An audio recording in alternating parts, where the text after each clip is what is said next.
This video contains main story spoilers from A Realm Reborn to Endwalker. Final Fantasy XIV is filled with all kinds of weapons, wielded by the myriad jobs we have at our disposal. While many weapons have a history or story of their own, there are many that are infamous, not only in gameplay but also in lore. Here are 5 weapons of lore in Final Fantasy XIV. Rahbahn and Pipin. Tizona. Tizona is not one sword, but the name given to a pair of twin blades. They are large and dark in colour, with a unique design that forms from the hilt along the blade. Both blades are quite bulky, requiring their wielder to be one of significant constitution. They were originally wielded by a combatant in the Ul'dan Colosseum. Whomever this unnamed gladiator was, Rahbahn considered them his rival. After Rahbahn was able to defeat them, he took the blades as a prize to wield as his own. He would go on to use these blades until the day he was freed from the Colosseum.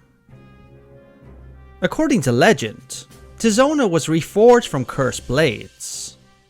The name Tizona translates roughly to Sword of Flame. It is said that a cursed magic still flow within the steel, and are so powerful that the weapons set their wielders ablaze if they are unable to control them. Both of these blades remained as Rahbahn's primary arm, while defending the Sultanate and in the Battle of Cartano. Ye who seek glory and wealth, look not to what little you can snatch from your neighbor, but to the boundless wealth of the world beyond. The final time he dual-wielded both of them was during the Bloody Banquet, when he used them to cut down Teleji. You would mock her, then mock her from hell! What?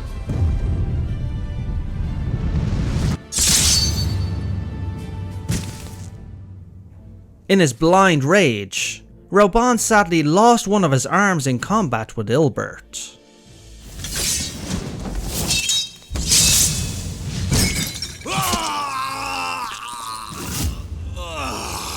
After being freed from captivity in Heavensward, he still carried his twin blades with him, despite only being able to wield one. Later, as the Eorzean Alliance prepared to lay siege to the capital of Alamigo, Rahbahn tasked the Warrior of Light with bringing a package to his son Pipin at the city gates. Pipin opened the package to reveal a newly reforged Tizona blade. Rahbahn, accepting he could never dual wield again, had one of them reforged so Pipin could wield it. Pipin's Tizona seems to have had some of its weight removed, but the primary change was to the hilt and handle, which was elongated, so Pipin could wield Tizona as a two-handed sword. Both Pipin and Rahbahn could be seen shortly after, charging through the gates, with their Tizona drawn ready to retake the capital. Both men carry their twin blades to this very day. Rahbahn, still a force to be reckoned with in combat, was seen as such in the battles with the Garleans. Huh. You've improved, lad. Come now, father. You lured the fool onto my blade, and do not try to deny it. Pipin carried his as far as Garlemald, defending the Ilsabard contingent and helping us to storm the Tower of Babel. You could say that Tizona is dual-wielded once more, by the strength of a devoted father and a loving son. Elder Seedseer Kan-E-Senna. Claustrum. Claustrum is the legendary and well-known staff of the Seedseers of Gridania. The staff was gifted to them many years ago by the Guardian Tree. The staff is light in colour, almost looking like it's made of polished stone. Most Conjurer or White Mage staffs are made of unworked wood. Claustrum is no different, being in fact made from a branch of the Guardian Tree itself. Because of its origins, the staff has a deep and powerful connection to the elementals. Therefore, any wielder of the staff, if they be Conjurer or White Mage, would have their power greatly increased. In accordance with the will of the elementals, we have embraced a life of peace. During the events of the Autumn War, the war that waged between Alamigo against Gridania, the Seedseers gave Claustrum to the second in command of their forces, Commander Osborne, after its leader, Valshelion Whitewater, was killed. They hoped that Claustrum would help lead Osborne and the Gridanian forces to victory. Sadly, Osborne made a grave tactical error in the first battle of Tinoqua. The result was Osborne being captured, and Claustrum was taken from him. As Supreme Commander of the Order of the Twin Adder, ever shall I bear the weight of our people's sacrifice. The staff was later retrieved from the Alamigan forces, but it's never stated how. At a later point, it went back into the possession of the Guardian Tree. Years later, the elder Seedseer Kan-E-Senna was going through a personal plight, where she could no longer hear the elementals, a feat which usually came easy for her. She confessed her failures to the Guardian Tree, and as a result could hear the Guardian Tree's warning clearly, as well as the voices of the other elementals. Alas, their loss was not the only tragedy to befall us that day, for soon came the calamity. The tree warned her of the doom to come from Dalamud, a warning she would carry back to her people and allies. The Guardian Tree's branches rustled, and Claustrum fell down to the ground by the Elder Seedseer's feet. Later, at a meeting with her hearers, she announced that the Elder Seedseer's duties would now be undertaken by 3 instead of 1. She held Claustrum high and spoke. "This is Claustrum, bestowed upon me by the Great One. The elementals often speak in riddles, but the Great One's intent in this matter is plain. My siblings and I must work as one to see that the elementals are heard. 'Tis a key, a constant reminder that true strength lies in the courage to bare your soul and beg succor." Kan-E-Senna continues to wield Claustrum to this very day. She gives aid and succor to many on the battlefields of the Eorzean Alliance. With Claustrum, she carries the 12 wood with her wherever she may go, and through it, the elementals are always there for her. And together, let us heal the forest's wounds, that our progeny might live in harmony beneath these ancient boughs. For serenity, purity, and sanctity. Admiral Merlwyb, Death Penalty and Annihilator. In pirate and oceanfaring circles, Death Penalty and Annihilator are weapons of infamy. They are a pair of dual-barreled pistols, a common sight enough on any ship in Limsa Lominsa. While they're not twins, both pistols do share similarities, but differ in their metalwork. Death Penalty has dark barrels, with metal fittings of a silver colour. Annihilator has brown barrels, and its fittings are a brass or copper colour. Both fire standard musket balls utilised by other muskets and pistols. Legends tell that these two pistols were wielded by any who carried the name Mistbeard, and were responsible for the end of many a pirate and enemy alike. The legendary pirate Mistbeard had a rivalry with Blowfist Blowflistwin, another infamous pirate of Limsa Lominsa, and the father of Merlwyb. When Blowfist was tempered by Leviathan and went rogue, attacking anything in sight, it fell to his daughter to end his plundering. As she sailed to meet him, Mistbeard went with her. It's here that Death Penalty and Annihilator would come into Merlwyb's ownership. "You mean to bring him back, do you?" Though muffled somewhat by the mask, she sensed a measure of sympathy in the booming voice. "No, I mean to kill him."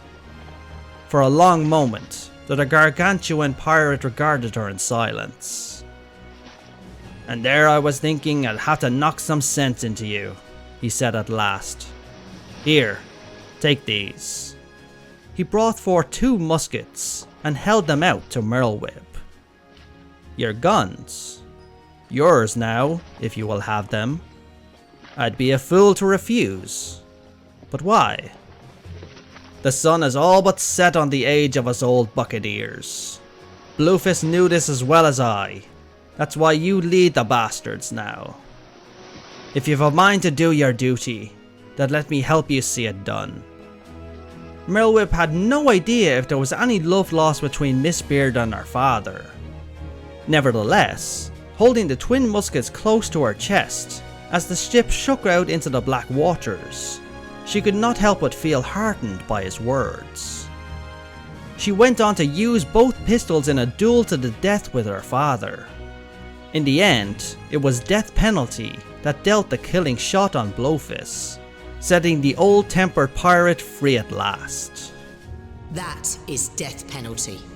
The pistol I used to pass judgment on my own sire when he fell thrall to Leviathan and betrayed his comrades. Death penalty and Annihilator went with her on her many journeys, such as when she found a safe route to the New World, and in sinking the volatile and invincible fleets of the northern nations of the Blood-Brine Sea. After all of this, she would enter and win the Trident, a maritime race held every 7 years, to determine Limsa's new admiral. She would wield death penalty and Annihilator on the battlefields of Eorzea and beyond, including the Battle of Carteneau. When the Garlean Empire marched upon Eorzea, we assembled beneath the Maelstrom standard, and our grand company was reborn. She continued to rely on them to help defend her people and her nation from any that would threaten or challenge them. Just recently, as she began to bridge a peace between Limsa, the Sahagin and Kobolds, many pirate crews clung to the old ways and objected.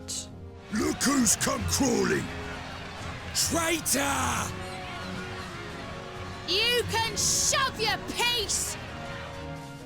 It would come down to another duel to settle the matter with a second command of the Bloody Executioners.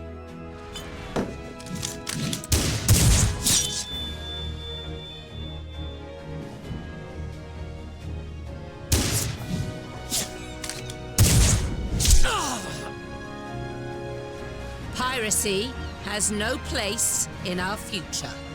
Her choice of pistol said a lot about her motivations as well. She did not want to kill Sicard, and the use of Annihilator, not death penalty, showed as such. Your choice of dueling pistol did not escape my notice. Good old Annihilator. Ender of many a proud pirate's voyage. Later, when she and her allies freed the Kobold leadership from their tempering, it would be the turn of death's penalty, which is ever slung on her hip. It's loaded. If you were to point it at my head and pull the trigger, I would most assuredly die.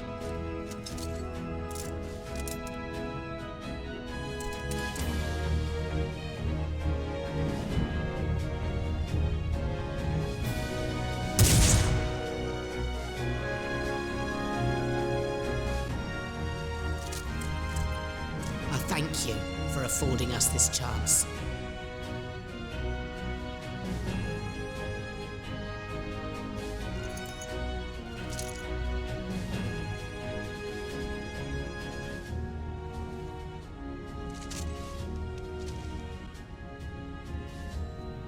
After all was said and done, Merlwyb returned to Limsa Lominsa and began to polish Death Penalty and Annihilator, two allies that had once again delivered peace, not only to the great ship Limsa Lominsa, but to the great ship Vilebrand. She wields both of them to this very day on many battlefields, as the Admiral of Limsa Lominsa. To me, then, brothers and sisters of the sea, gather beneath the undying crimson standard and pledge me your strength, your skill, your wisdom. And with the guidance of the navigator, this great vessel of ours shall ride the waves till sea swallows all. Estinien, Bolg, and Nidhogg. Estinien Wormblood is one of the most famous dragoons to have ever existed, rivaling even the legendary figures of Ishgardian history. Estinien strived to become a dragoon to avenge his family and village, which were burned down by the Dravanian horde. The story of him becoming a dragoon and receiving his Bolg is one that has been repeated many times over. Once one becomes a dragoon of Ishgard, they are gifted this lance. The weapon Estinien wielded is a perfectly created replica of the original, with the Bolg series itself becoming an arm of most dragoons in Ishgard. Created from dragon bone, it is perfectly designed and suited for combating their once draconic foes. The lance has a straightforward pole design, with the primary elements being the head. It has protruding elements in the shape of dragon wings and claws, which have a purpose of their own, in not only balancing the blade as the dragoon soars through the sky, but can also cause much damage to a dragon. The primary element of the design is the tip, which is dragon bone that is sharpened into a deadly shaft, capable of piercing dragon scales. The tip is bluish in colour, with gold and red designs running along the wings and claws of the head. The original Bolg is said to have been wielded by a woman known today as Saint Renette. After her husband was slain by dragons, she took up the Bolg and hunted down the same dragon and exacted her revenge.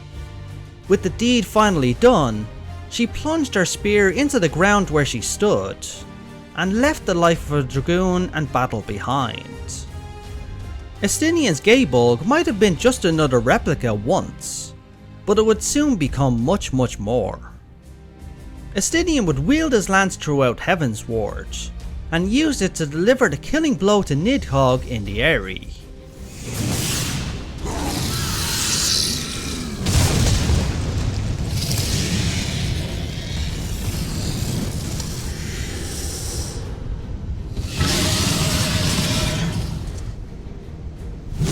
No, Wyrm! This ends here!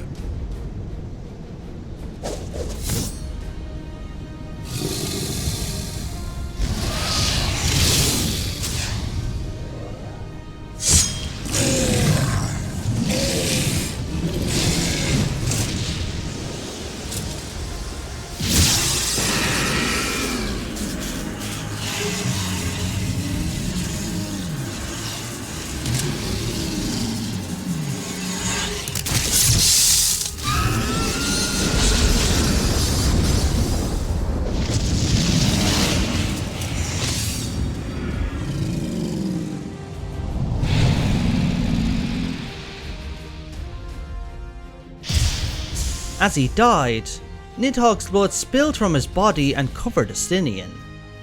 This was in fact blood magic, that when combined with both of Nidhogg's eyes, transformed Estinien into a fusion of both, and Nidhogg was reborn.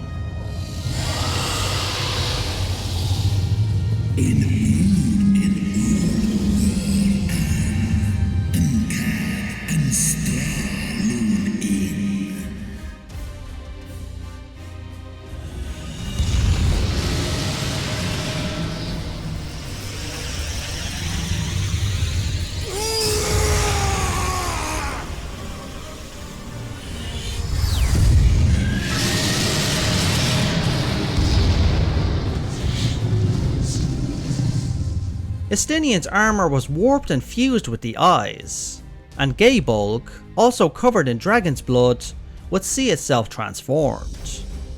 Parts of the lance became red with the colour of blood, and much of the original patterning of Bolg would wash away. The biggest change was to the tip of the blade, which became jagged and shaped much like a claw. Is this their congealed blood I see on your weapon? Bolg would keep this form even after Estinien was freed from Nidhogg. When he finally took up the spear again, he felt in his heart that Gay Bolg was no more. Come, Nidhogg. We are needed. Still infused with his essence, Estinien would rename his weapon to Nidhogg, after his old arch-nemesis. Though 'twas short-lived, it seemeth thy fusion with my brother hath left thee much altered, Estinien Warmblood. Nidhogg is Estinien's primary arm to this very day, carrying it throughout Garlemald and all the way to Ultima Thule at the end of creation. You must be quite familiar with Dragonkin, yes? Speaking of dragon blood, you yourself have been infused with it, have you not? I should like to draw a file or two, if so. Now, see here. After everything we've endured, we will not let you stop us. The rest is up to you. Louisoix, Tupsimati. Louisoix Leveilleur is one of the most infamous characters from 1.0. He was also the one to usher in a realm reborn, and it was he who defeated Bahamut and prevented Eorzea's destruction. Many of his deeds were possible thanks to his staff. Tupsimati, as it's called, is a two-handed staff. It consists of a standard staff body, likely fashioned from the branch of a tree of significance. At the head of the staff sits a horn, bound to the staff by two tablets, bearing the symbol of Thaliak of the 12. Louisoix took this staff with him when he departed Sharlayan for Eorzea, along with his group, the Circle of Knowing, whom would then travel to all corners of the realm, laying the foundations of resistance against the Garlean Empire. When the realm was starting to feel the threat presented to them by the Garleans and the descent of Dalamud, Louisoix travelled the realm and used Tupsimati to carve the symbols of the 12 into places of significance. These symbols can all be seen in the realm today. It was his plan to invoke the powers of the 12 themselves, to stop Dalamud and place it in the heavens once more. Let us then begin the tale at the Battle of Cartano, where clashed the forces of the Garlean Empire and the Eorzean Alliance. On the cliffs overlooking the fields of Cartano, Louisoix stood on while the battle was fought, making his final preparations for the summoning. However, Dalamud burst open before they were ready, and to their horror, the Elder Primal Bahamut emerged and began to lay waste to everything in sight. But Louisoix was not done yet. Holding Tupsimati aloft, he conjured a great etheric shield that protected both him and those nearby from the Primal's mega flares. But the powers of the Elder Primal could not be withstood for long, and even Tupsimati was no match for his might. Yet the delay had worked, as did their drawing of Bahamut's attention. As the summoning began, Louisoix channeled Aether into Tupsimati, and called forth his symbol of the 12 along with others in order to seal Bahamut. But the rage of Bahamut could not be contained, and he shattered the summoning spell with such force that the shockwave shattered Tupsimati, leaving only the cane of the staff remaining. In one of his last acts, Louisoix used what remained of Tupsimati to send forth the warriors of the battlefield to the future, to a realm reborn. In the immediate aftermath of the battle and Bahamut's destruction, the Order of the Twin Adder and Kan-E-Senna found what remained of Tupsimati, which would then be given back to what remained of Louisoix's Circle of Knowing, which would later be known as the Scions of the Seventh Dawn. The remains of Tupsimati and its largely intact head were placed in a secure case at the Waking Sands, as a reminder of Louisoix. Later on, the Ascian Nabrialis saw Tupsimati, claiming the tablets of the head were capable of absorbing vast amounts of Aether. So, you were able to divine my intent. What now, Warrior of Light? I shall take that staff and bring about the next rejoining. Unwilling to relinquish it, both Tupsimati and Minfilia were taken to the Rift, the Ascians' base of operations, until they were rescued by the Scions. Nabrialis didn't give up, however, and followed them back to the Waking Sands, determined to take back Tupsimati. The Scions triggered their trap and sealed him in white auracite. It was then that the Warrior of Light used Tupsimati and what Aether it had left to shatter it with the help of Moonbreeda. What? No! It cannot end! After these events, Minfilia decided to keep the head of Tupsimati close, and it was on her person during the events of the Bloody Banquet. When she became the Word of Hydaelyn and was cast into the Ethereal Sea, Tupsimati went with her. During their long-awaited reunion with her, she entrusted Tupsimati to the Warrior of Light once again. The staff would serve the Scions one final time, when the primal Shinryu was being summoned. Well, can't we stop it? There must be something we can do!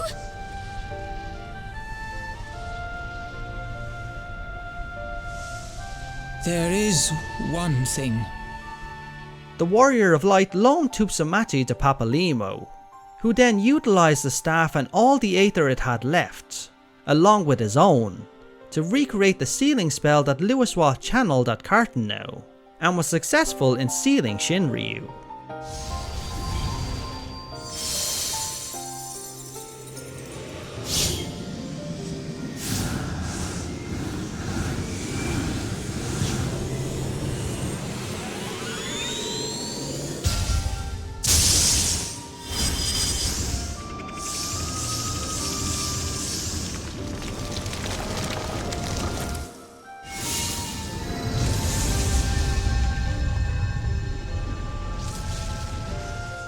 This sadly came at the cost of his life, and Tupsimati is thought to have been fully destroyed in the process, for it has not been seen since. Tupsimati was regarded as an ancient treasure of Sharlayan. No one but Sharlayan knows its true origins. However, the true power of the staff lies in the horn at its top as well as the two tablets. These artifacts are capable of absorbing vast amounts of Aether, thus how Louisoix was able to channel the summoning of the 12's image at Carteneau. Many horns and tablets, in the likeness of those of Tupsimati, have been found over the centuries, with many speculating they can be traced back to the Allegan Empire due to their specific connection with primal beings and Aether manipulation. And in fact, we have seen other staffs, similar in design to Tupsimati, being wielded by allied tribes such as the Ixal. Wherever its origins in truth, Tupsimati is regarded today as one of the most famous weapons on Aetheris, for the feats it was able to achieve. Not to mention from a gameplay perspective, as it stands as an icon of a realm reborn. And those are 5 weapons of lore in Final Fantasy XIV.